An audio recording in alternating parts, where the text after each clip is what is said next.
விடுதலை படத்துக்கு பாரதிராஜா சார் தான் நடிக்கணும்னு சொல்லிட்டு அவருக்கு போயிட்டு லுக் டெஸ்ட் எல்லாம் பண்ணேன். ஹேர் எல்லாம் ஷார்ட்டாக கட் பண்ணிவிட்டு I don't know this is going to be a little controversial.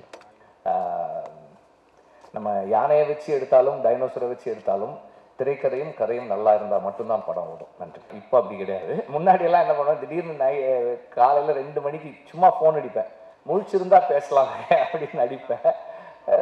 சொல்லுங்கள் வெற்றி, எங்கே இருக்கீங்கன்னு.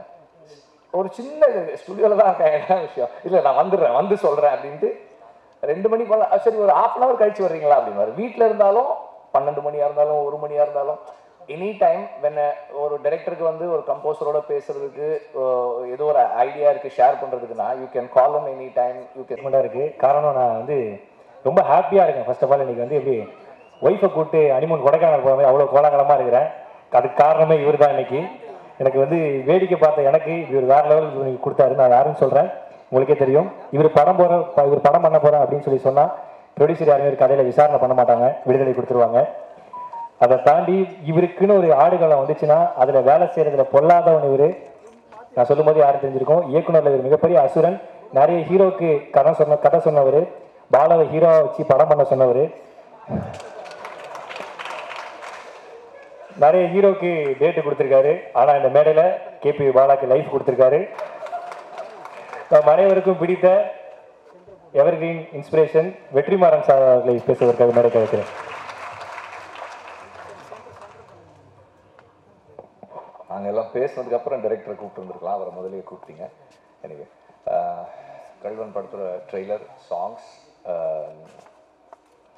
ரொம்ப இன்ட்ரெஸ்டிங்காக இருந்தது.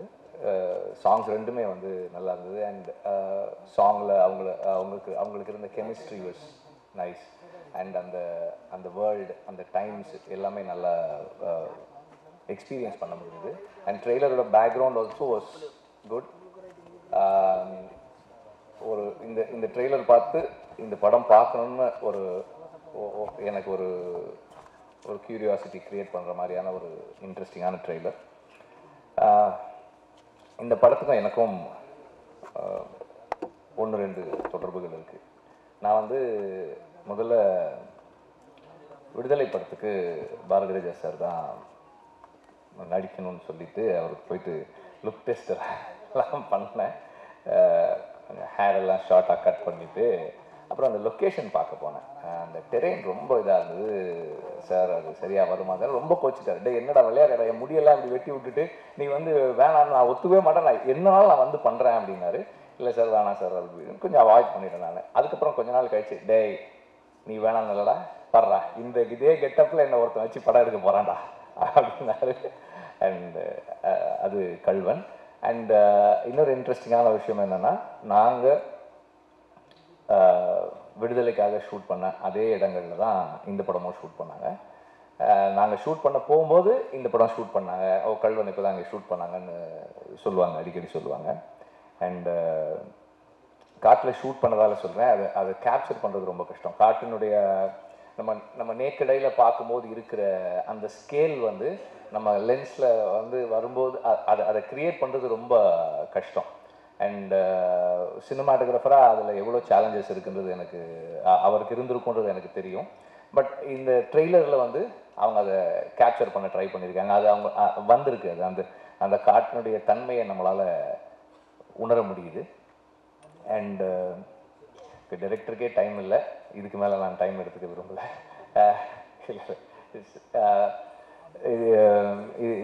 இந்த படம் ஒரு பெரிய சேலஞ்சிங்கான ஃபில்மாக இருந்திருக்கும், especially for the director.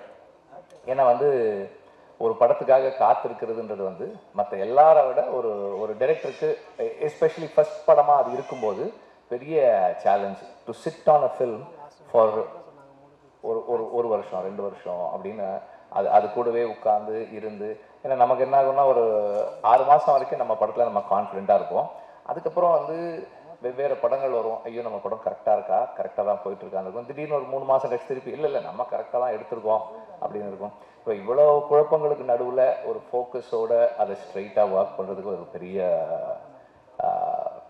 Cuts தேவைப்படும். அண்ட் ஐ திங்க் இது வந்து உங்களுக்கு ஒரு பெரிய இந்த ஃபிலிம் எக்ஸ்பீரியன்ஸ் வந்து உங்களுக்கு வந்து உங்கள் கெரியரில் வந்து ஒரு பெரிய ஸ்ட்ரென்த் கொடுக்கும்னு நினைக்கிறேன் நான்.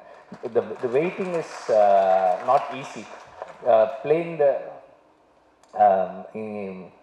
ஃபெலினி ஒன்று சொன்னதாக சொல்லுவாங்க, நீங்கள் என்ன பண்ணுறீங்கன்னா ஐ வெயிட் அப்படின்னு வரான். என்ன முதல்ல வந்து ஒரு கதை கரு வர்றதுக்கு காத்திருக்கிறேன், அதுக்கப்புறம் அது வந்து திரைக்கதையாக மாறுறதுக்கு காத்திருக்கேன், அதுக்கப்புறம் அது திரைக்கதை ஒரு படம் எடுக்கிறதுக்கு ஒரு தயாரிப்பாளர் வர்றதுக்கு காத்திருக்கேன், அதுக்கப்புறம் அது படமாகிறதுக்கு காத்திருக்கேன், அதுக்கப்புறம் நான் ரிலீஸ்க்கு காத்திருக்கேன், அது ரிலீஸ் ஆனதுக்கப்புறம் அடுத்த கதைக்காக காத்திருக்கிறேன். So the life of film maker is a process of waiting அப்படின்னு அவர் சொன்னதாக சொல்லுவாங்க.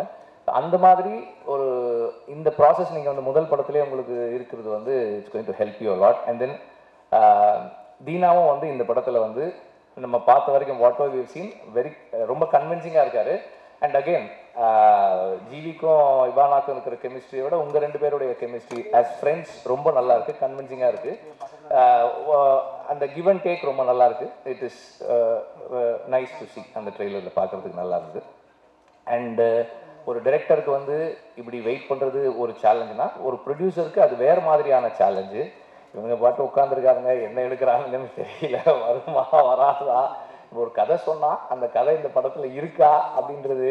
அதுக்கப்புறம் நமக்கு ப்ரொடியூசராக ஒரு கன்விக்ஷன் வந்தாலும் இன்றைக்கி இருக்கிற பிஸ்னஸ் மாடல் எல்லாருமே ப்ரொடியூசர்ஸ் எல்லாருமே பேசுனாங்க, இன்றைக்கி பிஸ்னஸ் பண்ணுறது எவ்வளோ சேலஞ்சாக இருக்குன்னு. அதெல்லாம் தாண்டி அந்த ஸ்கிரிப்ட் மேலேயும் அந்த டைரக்டர் மேலேயும் அந்த டீம் மேலேயும் ஒரு கன்விக்ஷன் வச்சு இந்த படத்தை பண்ணி முடிக்கிறதுக்கு again it takes a lot of courage. And தொடர்ந்து நீங்கள் இந்த மாதிரி புது டேலண்ட்ஸை சப்போர்ட் பண்ணணும்னு நான் கேட்டுக்கிறேன் sir. And GV is commitment தான், dedication. I've always like that in him. எப்போவுமே வந்து சோர்வு இருக்கிறதே கிடையாது ஜிவிக்கு. பிகாஸ் நான் முன்னாடியெல்லாம், இப்போ அப்படி கிடையாது, முன்னாடியெல்லாம் என்ன பண்ணுவேன், திடீர்னு காலையில் 2 மணிக்கு சும்மா ஃபோன் அடிப்பேன், முழிச்சிருந்தா பேசலாம் அப்படின்னு அடிப்பேன். சொல்லுங்கள் வெற்றி, எங்கே இருக்கீங்கன்னு. ஒரு சின்ன ஸ்டுடியோவில் தான் இருக்கேன், என்ன விஷயம், இல்லை நான் வந்துடுறேன், வந்து சொல்கிறேன் அப்படின்ட்டு 2 மணி போல, சரி ஒரு 1/2 hour கழிச்சு வர்றீங்களா அப்படின்னு. வீட்டில் இருந்தாலும் 12 மணியாக இருந்தாலும் 1 மணியாக இருந்தாலும் எனி டைம் வென் ஒரு டைரக்டருக்கு வந்து ஒரு கம்போசரோட பேசுறதுக்கு ஏதோ ஒரு ஐடியா இருக்குது ஷேர் பண்ணுறதுக்குன்னா you can call him any time, you can sit with him. And எப்போதுமே வந்து அதுக்கு ஸ்பேஸ் கிரியேட் பண்ணி கொடுக்குற ஒரு மியூசிக் கம்போசர். அப்புறம் நீங்கள் ஒரு துறையில் எஸ்டாப்ளிஷ் ஆனதுக்கப்புறம் இன்னொரு ஏரியாக்குள்ளே போய் எக்ஸ்ப்ளோர் பண்ணி நம்ம இதுக்குள்ளே இருக்கணும், இதுக்குள்ளே நம்ம ஒர்க் பண்ணணுன்ற it takes lot of courage. அந்த கரேஜ் தான் வந்து ஜிவியை ஒரு ஆக்டர் ஆக்கியிருக்கு. And with every film he is getting better and better and better. இன்னும் நிறைய அவர் ஆஸ் அன் ஆக்டர் இன்னும் நிறைய வளர்றதுக்கும், ஆஸ் அ கம்போசர் இன்னும் நிறைய கான்ட்ரிபியூட் பண்ணுறதுக்கும் he has more in him. Bharathiraja sir எல்லாருமே அவரை பற்றி சொன்னாங்க. அண்ட் நான் ஆஸ் அன் ஆக்டர் அவரை எப்படி பார்க்குறேன்னா, ஹீ இஸ் ஸோ ரியல். அவர் ஆன் ஸ்க்ரீன் இருக்கிற ஒரு மொமெண்ட் கூட ஃபேக்கான மொமெண்ட் இல்லை. Whatever he feels in him is there on screen. அந்த மாதிரி ஒரு சின்சியரான ஆக்டர்ஸ் வந்து ரொம்ப குறைவான ஆட்கள் தான் இருக்காங்க. அதனால தான் why we all like to see Bharathiraja sir on screen is the sincerity. அவர் வந்து எந்த நொடியுமே வந்து ஒரு நடிக்க முயற்சி பண்ணாமல் அவர் அந்த இடத்தில் அந்த கதாபாத்திரமாகவே இருப்பதால் தான் அந்த உணர்வை நமக்குள்ள அவரால் ஏற்படுத்த முடியுது. அண்ட் இன்னொரு விஷயம் கொஞ்சம் வெளியே தான் இருக்கு, இருந்தாலும் சொல்கிறேன். I don't know if this is going to be a little controversial. நம்ம யானையை வச்சு எடுத்தாலும் டைனோசரை வச்சு எடுத்தாலும் திரைக்கதையும் கதையும் நல்லா இருந்தால் மட்டும்தான் படம் ஓடும். நன்றி.